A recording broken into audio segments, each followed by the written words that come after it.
Alright guys, thanks for bearing with me. We are back now, and unfortunately it seems as though there's no way to actually get the microphone out in front of my face other than by holding it right there. A lot of people said that they think that there's something wrong with the microphone. In fact, it's just the fact of the matter is I'm using a studio grade microphone. I don't have an observer to do the observation for me, if you will. And I have to basically rotate two of my hands between three different objects.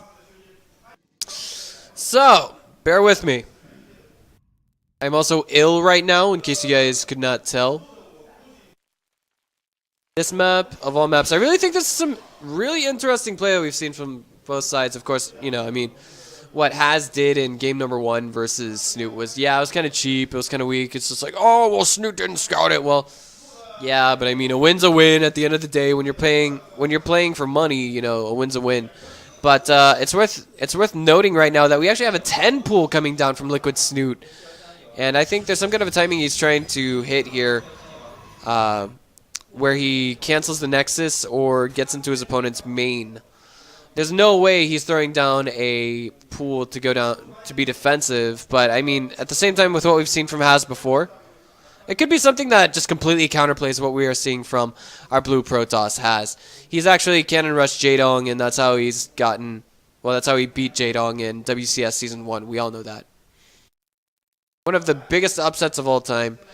And once this probe goes in, it's going to be able to see just what's coming from Snute. He's going to see the pool if he goes back there far enough. There it is. He sees it. And I think with that in mind, he's just going to, you know, turn tail and go home. He's got enough time to throw down a cannon as well. He starts a Nexus first as opposed to a cannon. The question is, what else are we going to see coming from Snute? I think this is basically the safest play he could make. Nice little delay there. Not only did he force Snute to go with like an early-ish pool, but beyond that, he's actually come on. What do you do? What are you gonna do here, Ian? What are you gonna do? Oh my God, he did it! He did it. Has did the most annoying possible thing on the planet you could do as Protoss. This is evil. Evil, I tell you. This game reeks of nothing but evil coming from Has. You know, his playstyle, he forces his opponent to go with an extremely early pool. And then guess what he does behind that to troll him? He throws down a gateway here to... so what I'm looking for. He throws down a gateway here to just further block off that natural. So now it's going to be double hatches going down. Of course, the third was the one that went down first. Has wants to come back here and make sure that that hatch went down at the natural, and indeed he will have vision of that, as you can see.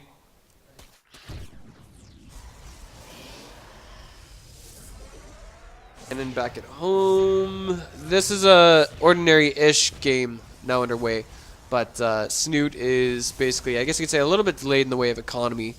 That third base should be finishing up in about 25 seconds. That means about, ouch, the natural is going to finish at 6:15.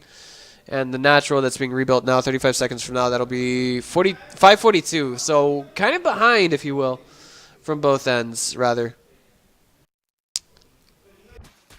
A little bit further ahead if your name is Has, but he's going to have to check this out. Oh my God, no. Has he seen this? Does he know? Does he notice what's happening here? Looks like, yeah, you can see that the rocks are being nibbled away at. Eventually he'll see it. It just depends on whether or not he is too busy looking at other things to determine that himself.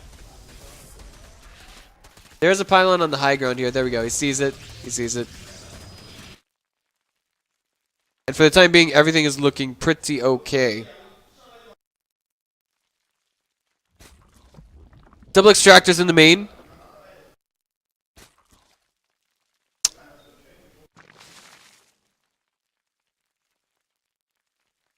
With double extractors in the main, this basically, I mean, it basically preaches roach play.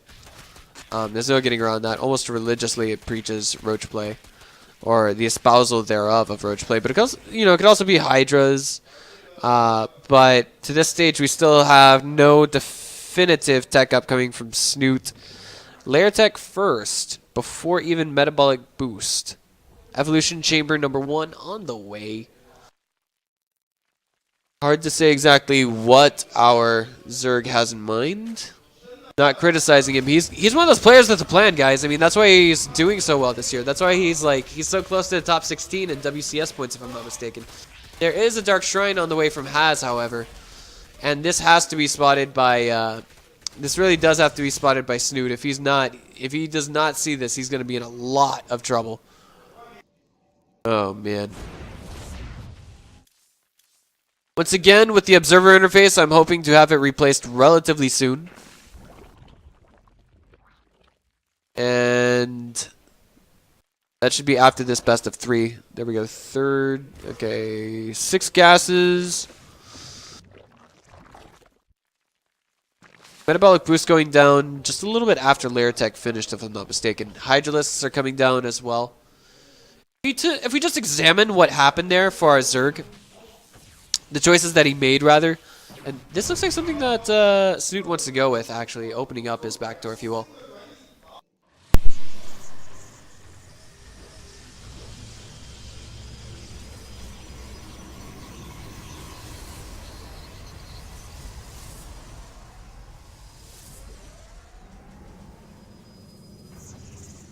Excuse me.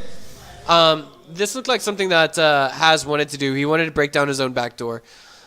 Maybe he tricked his opponent into doing it. Maybe he didn't. But at the same time, this timing that he's hitting right now, I feel like if Haz does this correctly, he's going to get a lot of damage done with those DTs.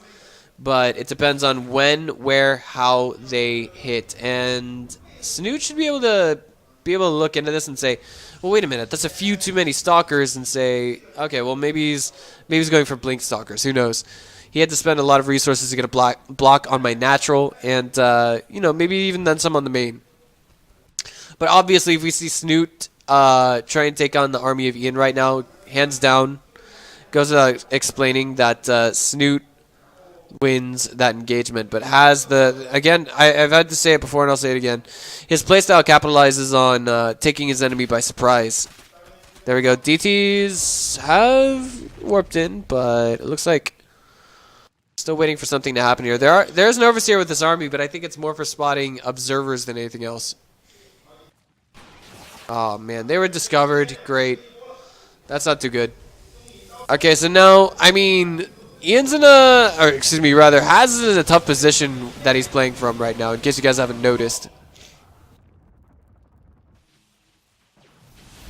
And it looks like he's just going to try and straight up break into his opponent's backdoor. This Hydra's just a little bit out of position. If I'm not mistaken, they don't have their carapace, if you will. Not carapace, but rather muscular augments. Still a few force fields here, so if we have to see Snute trip the escape button, he might be able to. He might just be able to. Third base going down in the background for LiquidSnute. Excuse me, rather. Wow, what on earth is wrong with me? Ian. God, Haz. I'm telling you guys, it's the drowsiness on the pills that I'm taking to treat my cold right now. It's just killing me.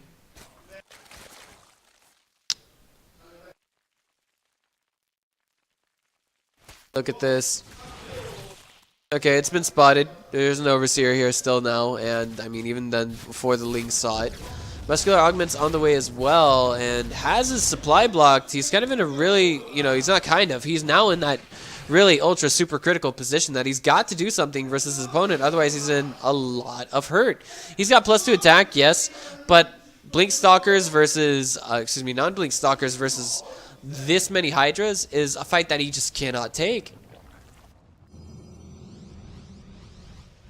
Alright, so Stalker count is continuing to rise while we have the Hydralist count continuing to go up. Neither side actually espousing any form of AoE. Of course, with Zerg, you're talking about just infestors and fungal growths as well as banelings. But, I mean, right now at this point, I think any fight that Haz takes versus Snute is one that's not going to end his way. And Snute, he's got a really frightening army to deal with right now. Not only that, superior positioning, the concave already preset, Guardian Shield going up. The Stalkers have to blink back one at a time. Instead, we have Haz doing this chunks at a time. The Mothership Core is going to fall now that it's thrown down both the Nexus Cannon and a Time Warp. Ling's struggling to get to a forward position and eat all of those Stalkers alive. The exchange going somewhat in favor of Haz for the time being. but as the blinks begin to wear off, so do the Stalker numbers. There we go. It looks like it's going to be a hold coming from YoeFWHas, Ian. Oh my god, the offensive blink forward gets a ton of Stalkers, or excuse me, or rather Hydras. There's a 4th base going down behind this. And with that +3 attack finishing up behind this, Has survives. Oh my god. What happens from here on out is the real question. Has is pushing back. Snute is struggling to get back in production. There are a couple of things that really worked in favor of our blue Protoss there. The fact of the matter was that we had a Nexus cannon there. The Nexus took a little bit of damage, 500 in total. That's worth like, what, 5 Stalkers? More like 3, 4. And on top of that, it was also dishing out some damage, just as much as the Stalkers. And that's why he's in this position that he's in right now, and I feel like if he tries to fight this head-on, it's not going to work out too well in his own favor. Beyond that, there's actually a 4th base started for Snute, and we see him, just looking for that opportunity to get a full-blown surround on Has if he can. Using the hatchery here against his opponent would actually be, I think, definitely a strong point for Has in this position. Oh boy, but it looks like Snute's just going to go for it. He's like, I got the positioning I want. The Zealot's not able to quite get to the forward position, but they're going to do a little bit of tanking, not so much in the way of damage. Now we've got a ton of just rain coming from both sides. Spines, grouped spines, being rained onto the Stalkers, who are now actually firing back with their own shots. And this is an exchange that is not quite going so far in favor of Has, but it looks like he might be able to just hold his ground for a little bit longer versus this Zerg Zoro.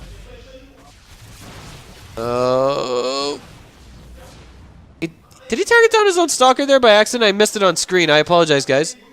But beyond that, the main is starting to go dry for both players. And again, what's more is Snute actually already has his 4th base taken, so he's right where he needs to be in the Zerg metagame at the time being. Once he gets +3 attacks done, that's where he's going to be in an absolutely golden and fabulous position. Changelings being shut down one at a time.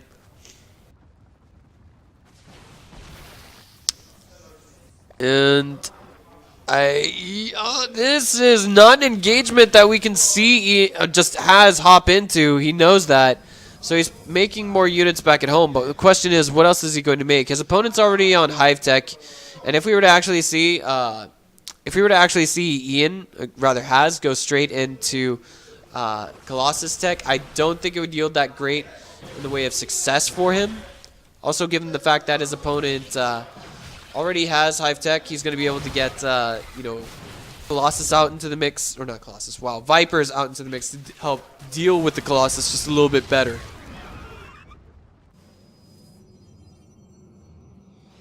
Alright. YoeFWHas has now at 131 supply to that of LiquidSnute's 186. Snute is now piling in here. I don't think Has can take another fight like this. Not without the Nexus cannon. And not without the Nexus there to tank just a little bit more damage. Force field's going down left and right, but the Zerg Swarm is just too much for Has to match at the time being. The sentries are falling now that their force fields are gone, rather. And I feel like he might be able to hold out just a little bit longer.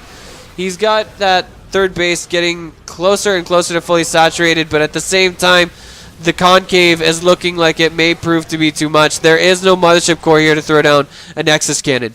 It looks as though time is very limited for our YoeFWHas Protoss player. The Nexus not quite being targeted down yet. The Hydra's trying to get into a position where they can shoot some of the probes. That's where you know you're losing as Protoss. An aggressive blink forward. Guess what? No Overseer here. There is a Viper throwing down a Blinding Cloud, but the DTs are buying just a little bit more time for our YoeFWHas Protoss. Now the Overseers have shown up to the fight, and both players break away. But look at the supply difference for the time being. Look at the army difference for the time being. Nearly 3 times the size of our blue Protoss.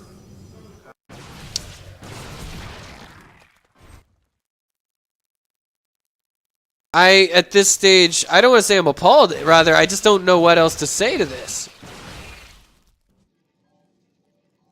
As is on limited time, he's got to do something radical, and he's got to do something radical to make it happen now, to get his end of the game started, to get something. He needs AoE. Right now, what I think is the most convenient form would actually be getting some Archons into the mix, getting some High Templar into the mix. That would definitely make mincemeat of this army. Yes, Colossus would help too, but that's too far away to be viable. And there we go. Another Blinding Cloud on top of a small group of Stalkers to the north. And Snute's going to come in here and get us around. I don't know. This could be close to the end. I've said that time and again now. But look at the probe count slowly decreasing. Now only 10 on the third. The final warp in comes in. And there's the GG after a very hard-fought 20 minutes. We actually see our Zerg come out on top. Not too terribly surprised, guys. I mean, YoeFWHas is a young guy. He's only 17. He hasn't been to as many events as, say, Snute, who's now at 23, I think 24. And I myself am too old to go pro at 25. So we're going to take a short break, and then after that, we're going to be back with, I think, Sejong versus Puck. Don't go away.